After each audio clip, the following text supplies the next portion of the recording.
All right, so we are going to dive right into building our Redux app. And so the first thing that I'm going to do is in my source folder, I'm going to create a new directory. I'm going to call it store.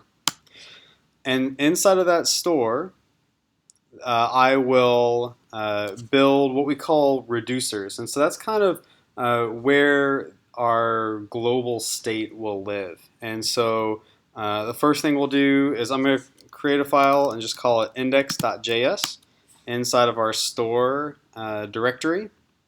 And then one of the first things that we'll need to do is install Redux and React Redux.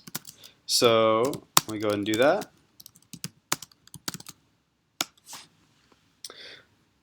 Now that that's installing, then we should, I'll make this a little bit bigger for you. Hopefully you can see that. That is massive on my screen, but hopefully it's really, really clear for you guys. All right, so from here, I will import create store, and then I'm going to go ahead and import what's called combine reducers because we will likely, if you're using Redux, likely it's going to be a big enough app that you're going to have multiple reducers in your Redux store. You're importing that straight from Redux. All right, cool. Now I'm going to go ahead and create my go ahead and update my app.js component as well. Okay, so from here, I'm going to import provider from React Redux. The provider is basically a like a wrapper component that you're going to use on your app level, and that's what's going to allow any of your components to connect to the Redux store. All right, cool. From here, I'm going to go back into this store folder and create a user.js file. This will be our user reducer. And so I'm going to say, let's see, initial state. And a user is going to have a first name, last name, email, bio. I like to alphabetize these personally. And then we're going to say const reducer equals, it's an arrow function that's going to take in state, which equals initial state, and it's going to take an action. And so we'll talk about more what that does later. So then from there, we will, so one of the cool things about Redux that you use it for is you get data that you have stored in Redux, but you can also manipulate the data that is in your Redux store. And so that's what this function allows you to do. And so we're going to have a switch statement, which does not look like that. What am I doing? And for each action.type, and then we would go through and give each one a case. We haven't built any cases yet, so right now we're just going to say default return state, so that at least it always returns something every time that the user is run, or the reducer is run. And then now we're going to say export default reducer. Then from here, in our index.js store, this is where we can start using the combined reducers. So the first thing we're going to do is we're going to import that user reducer. And so we're going to say import user from /user. So this is our current directory that we're in, which is the store directory, and we're importing that user reducer.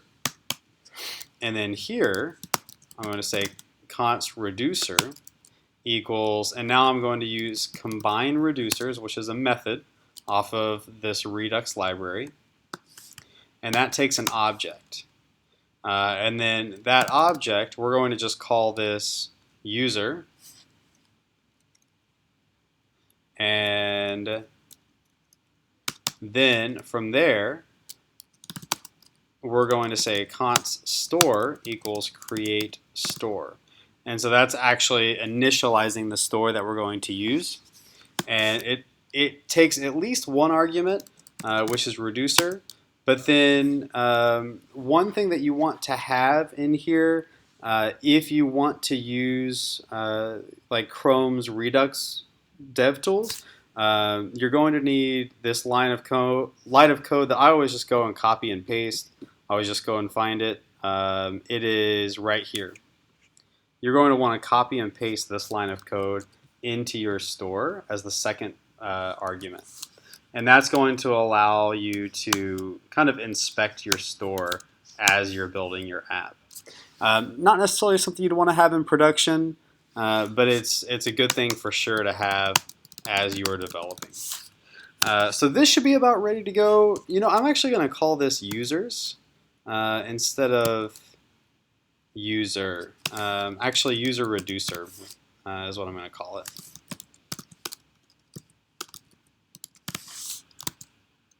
Okay, cool. So I think our store is just about built.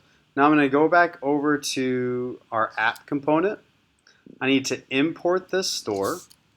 So I'm going to say import store from, where is it?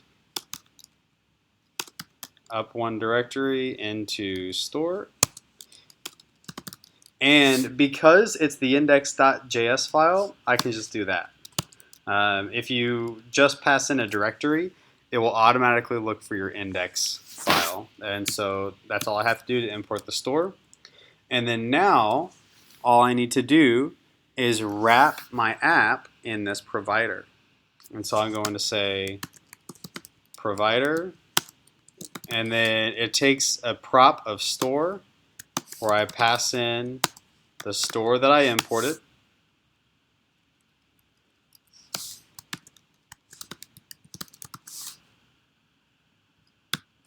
And let's see what that does. If I go here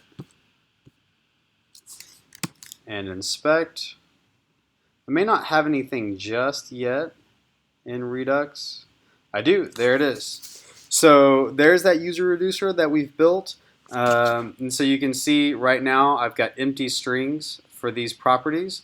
But in a little while we're going to talk about how we can build those. And we're also going to add some more properties here so that maybe we can get a list of all users. And so as a quick recap, kind of a higher level view, I've got my store directory. I've got my user reducer, which I am importing into my index.js. I'm exporting that into my app.js file. And that app.js file is taking that, it's pulling in the provider from React Redux, and I'm passing in store into the provider. And then now I'm going to have everything that's in my Redux store available to me in any of my components that are nested inside of the provider. And so in the next video, I'm going to show you how we can have access to those.